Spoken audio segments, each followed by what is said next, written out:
direction le centre du village.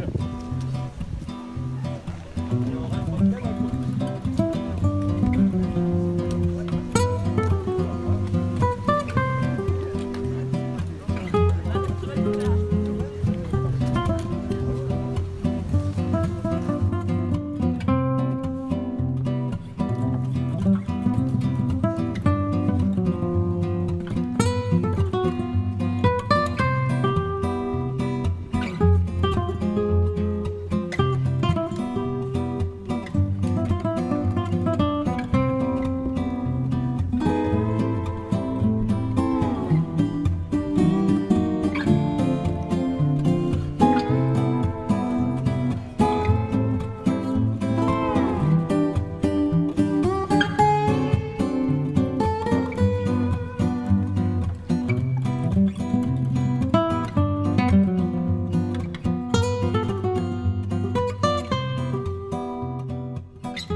Presque mieux que moi, cette carrière, il y a quelques années, qui était encore habitée par M. Grandjean, qui habitait là.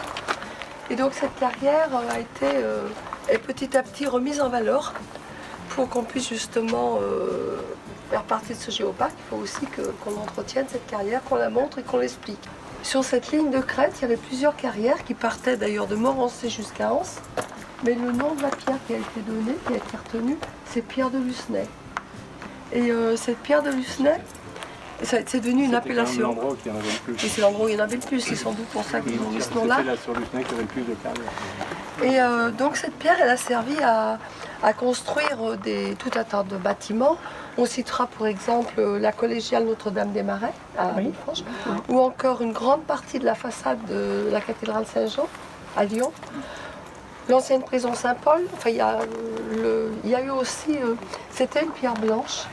Et avant qu'on utilise la pierre dorée au moment de la Renaissance, la pierre blanche, elle avait ce caractère qui faisait que ça allait vers de pureté, le blanc, et on s'en servait pour tout ce qui était les croix, le petit patrimoine, j'allais dire, ça avait un côté spirituel, vous voyez, les bénitiers. Alors par exemple, si vous allez à Notre-Dame-des-Nez, je crois que c'est Notre-Dame, je ne sais plus si je dis bien le nom, à Lyon, le bénitier est en pierre de Lucenay. On a tout un tas de choses sur le répertorié qu'on pourra voir. Après, le meilleur musée qu'on puisse voir, c'est bien de traverser le village et de voir toutes les maisons qui ont été faites en pierre blanche. Donc, qu'est-ce qu'on peut lire à travers ces pierres? Alors, on va en faire un petit peu le tour, mais déjà, pour que vous puissiez observer ce qu'on peut lire à travers ces pierres quand on est scientifique, comme l'est Bruno Rousset, conservateur du musée, c'est que c'est une pierre qui dénote qu'ici, on a eu, il y a à peu près 160 millions d'années, des mers chaudes, peu profondes, où il n'y avait pas de palmiers parce qu'à l'époque, il paraît que ça n'existait pas, mais il y avait des cocotiers. Donc vous voyez, il fait chaud, mais il a fait encore beaucoup plus chaud à une certaine époque. Donc on le voit, notamment, je vais essayer de m'approcher pour vous le faire voir.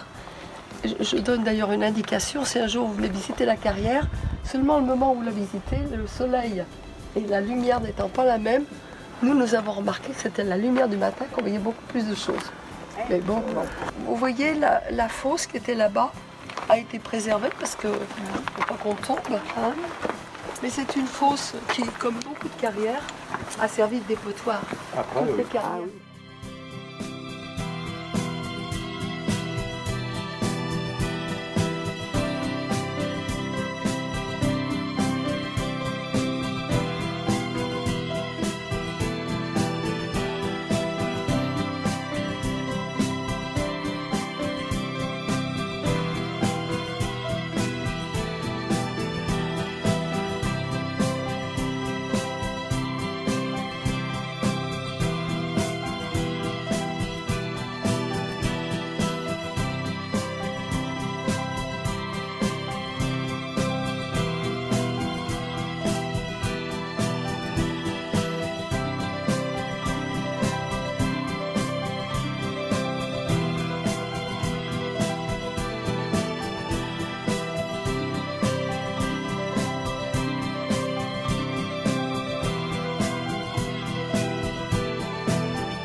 Bon, ben, on arrive à la fin de la marche.